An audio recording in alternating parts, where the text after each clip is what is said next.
অভিশপ্ত শয়তান থেকে মহান আল্লাহর নিকট আশ্রয় চাই। সকল প্রশংসা সমগ্র বিশ্বের প্রতিপালক মহান আল্লাহর জন্য। রহমান ও রাহিম আল্লাহ তাআলার নামে সূরা বনী ইসরাইল এর বাংলা সরল অনুবাদ শুরু করছি।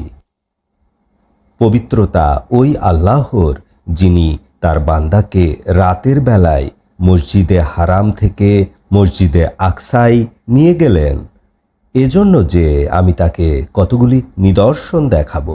নিশ্চয়ই তিনি প্রকৃত শ্রবণকারী সর্বদ্রষ্টা। এবং আমি মূসাকে কিতাব দান করেছিলাম এবং উহাকে বনী ইসরায়েলের জন্য পথের দিশারি বানিয়েছিলাম। আমাকে বাদ দিয়ে তোমরা কোনো অভিভাবক গ্রহণ করো না। আমি নূহ এর সাথে যাদেরকে নৌকায় তুলেছিলাম, এরা তাদের সন্তান। নিশ্চয় তিনি ছিলেন একজন কৃতজ্ঞ বান্দা। আমি কিতাবের মধ্যে বনী ইসরায়েলদেরকে আমার ফয়সালা জানিয়ে দিয়েছি যে পৃথিবীতে তোমরা দুইবার বিপর্যয় সৃষ্টি করবে এবং তোমরা বড় রকম বাড়াবাড়ি করবে। অতঃপর দুই প্রতিশ্রুতির প্রথমটির সময় যখন আসলো, তখন আমি তোমাদের উপরে আমার কঠিন যুদ্ধে শক্তিশালী বান্দাদের প্রেরণ করলাম। অতঃপর তারা সকল গৃহে প্রবেশ করল এবং আল্লাহর ওয়াদাগুলো এভাবেই বাস্তবায়িত হয়।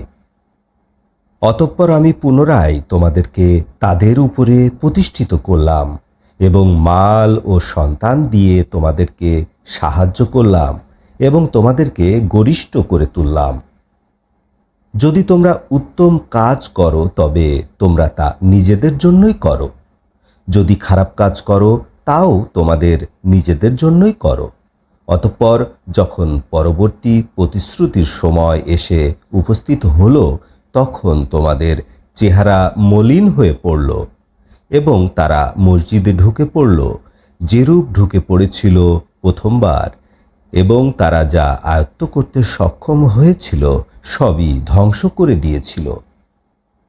নিশ্চয় তোমাদের রব তোমাদের প্রতি দয়া করবেন। তোমরা যদি পাপের দিক থেকে ফিরে থাকো, আল্লাহ তাআলাও শাস্তি থেকে ফিরবেন এবং আমি কাফিরদের জন্য জাহান্নামকে জেলখানা বানিয়ে রেখেছি। নিশ্চয়ই এই কুরআন যে পথ দেখায় তা সবচেয়ে সোজা এবং ওই সকল মুমিনদেরকে সুসংবাদ জানায় যারা সৎকর্ম সম্পাদন করে। নিশ্চয়ই তাদের জন্য রয়েছে বড় বিনিময়। এবং নিশ্চয় যারা পরকালকে বিশ্বাস করে না, আমি তাদের জন্য প্রস্তুত রেখেছি বেদনাদায়ক শাস্তি। মানুষেরা ভালো দোয়া করার পরিবর্তে মন্দ দোয়া করে। মানুষ সৃষ্টিগতভাবেই ব্যস্ত। দিবারাত্রিকে আমি দুটো নিদর্শন হিসেবে সৃষ্টি করেছি।